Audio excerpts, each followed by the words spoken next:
നമസ്കാരം പ്രിയപ്പെട്ടവരെ, എല്ലാവർക്കും സുഖമാണെന്ന് വിശ്വസിക്കുന്നു.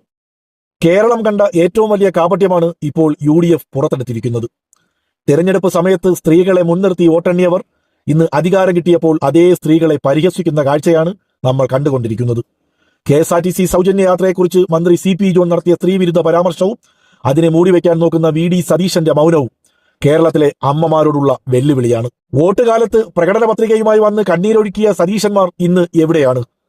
പ്രിയദർശിനി പദ്ധതിയൊന്നൊക്കെ പറഞ്ഞ് തള്ളിക്കയറിയപ്പോൾ സ്ത്രീകൾ സൗജന്യമായി ബസ്സിൽ കയറുന്നത് സർക്കാരിന്റെ ബാധ്യതയാണെന്ന മട്ടിലാണ് ഇപ്പോൾ അവരുടെ ഭരണം. പാവപ്പെട്ട സ്ത്രീകളുടെ യാത്രയെ സൗജന്യഭാരം എന്ന് കരുതുന്ന UDF സംസ്കാരത്തിന്റെ തനി പകർപ്പാണ് മന്ത്രി CP ജോൺ. സ്വന്തം മന്ത്രിമാർ സ്ത്രീകളെ പരസ്യമായി അപമാനിച്ചിട്ടും അതിനെതിരെ ഒരക്ഷരം മിണ്ടാൻ തയ്യാറാകാത്ത VD സതീശൻ ഇതിന് ഉത്തരവാദിയാണ്. മന്ത്രി CP ജോൺ വമിച്ച ആ വിഷം നിറഞ്ഞ വാക്കുകൾ കേരളത്തിലെ ഒരു അമ്മമാരും പെങ്ങന്മാരും മറക്കില്ല.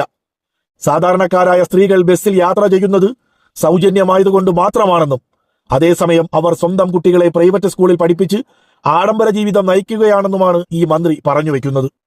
കുടുംബ ബജറ്റ് എങ്ങനെ ഒപ്പിച്ചു കൊണ്ടുപോകുന്നു എന്ന് പോലും അറിയാത്ത, ജനങ്ങളുടെ യഥാർത്ഥ ജീവിതം കാണാത്ത ഒരു കൊട്ടാരം രാഷ്ട്രീയക്കാരന്റെ പുച്ഛമാണ് ഇവിടെ പ്രകടമാകുന്നത്. പാവപ്പെട്ടവന്റെ ജീവിത ചെലവിനെ പരിഹസിക്കാൻ ഇവർക്ക് എന്താണ് ഇത്രയധികം അഹങ്കാരം? അധികാരം കിട്ടുന്നതിന് മുമ്പ് ഒരു മുഖവും കിട്ടിയതിനു ശേഷം മറ്റൊരു മുഖവുമാണ് UDFന്റേത്.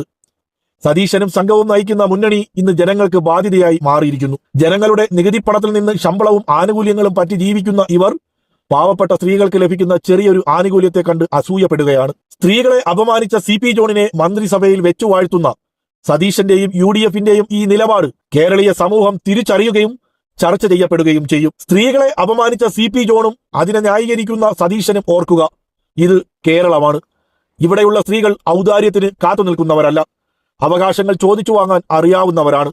അധികാരം കയ്യിലുണ്ടെന്ന് കരുതി ജനങ്ങളെ പുച്ഛിച്ചു തള്ളിയാൽ ഇനി വരുന്ന തിരഞ്ഞെടുപ്പുകളിൽ ഈ ധാർഷ്ട്യത്തിനുള്ള മറുപടി കേരളം ബാലറ്റിലൂടെ നൽകും. ഇന്ന് കേരളത്തിലെ റോഡുകളിൽ KSRTC ബസ്സിന് കാത്തു നിൽക്കുന്ന ഓരോ സ്ത്രീയുടെയും കണ്ണുകളിൽ കാണുന്നത് ഈ സർക്കാരിന്റെ വഞ്ചനയാണ്. സൗജന്യ യാത്ര വാഗ്ദാനം ചെയ്ത് വോട്ട് തട്ടിയെടുത്ത ശേഷം ഇപ്പോൾ സൗജന്യഭാരം എന്ന് പറഞ്ഞ് അവരെ അപമാനിക്കാൻ നോക്കുന്നത് എന്ത് ക്രൂരതയാണ്! സ്വന്തം ദൂർത്തിനും ആഡംബര യാത്രകൾക്കും കോടികൾ ദൂർത്തടിക്കുന്നവർ പാവപ്പെട്ടവർക്ക് കിട്ടുന്ന ചെറിയ ആനുകൂല്യത്തിൽ പോലും കണ്ണുവെക്കുന്ന അവസ്ഥ. പ്രതിപക്ഷത്തിരിക്കുമ്പോൾ വലിയ വലിയ വർത്തമാനങ്ങൾ പറയുന്ന VD സതീശൻ ഇപ്പോൾ എവിടെ ഒളിച്ചിരിക്കുകയാണ്?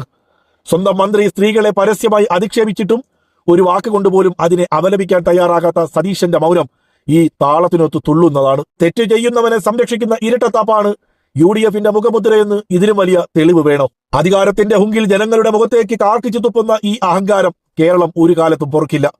മന്ത്രിമാരുടെ ഈ സ്ത്രീവിരുദ്ധ പരാമർശങ്ങൾ വെറുമൊരു നാക്കുപിഴയല്ല, മറിച്ച് ഇവരുടെ ഉള്ളിലിരിപ്പും സ്ത്രീകളോടുള്ള പുച്ഛവുമാണ് പുറത്തു വരുന്നത്. സാധാരണക്കാരുടെ വിയർപ്പിൽ നിന്ന് പണമുണ്ടാക്കി ആനുകൂല്യങ്ങൾ അനുഭവിക്കുന്നവർ അതേ സാധാരണക്കാരെ പുച്ഛിച്ചു തള്ളുമ്പോൾ ജനം കയ്യും കെട്ടി നോക്കി നിൽക്കുമെന്ന് കരുതുകയും ചെയ്യരുത്. സ്ത്രീകളും ജനങ്ങളും പരസ്പരം ചോദിക്കുന്നു, ഇന്ദിരാ ഗ്യാരണ്ടി ഇപ്പോൾ ഇന്ദിരാ ഗണ്ഡിയായി മാറിയോ എന്ന്. എല്ലാവർക്കും നന്മകൾ നേരുന്നു.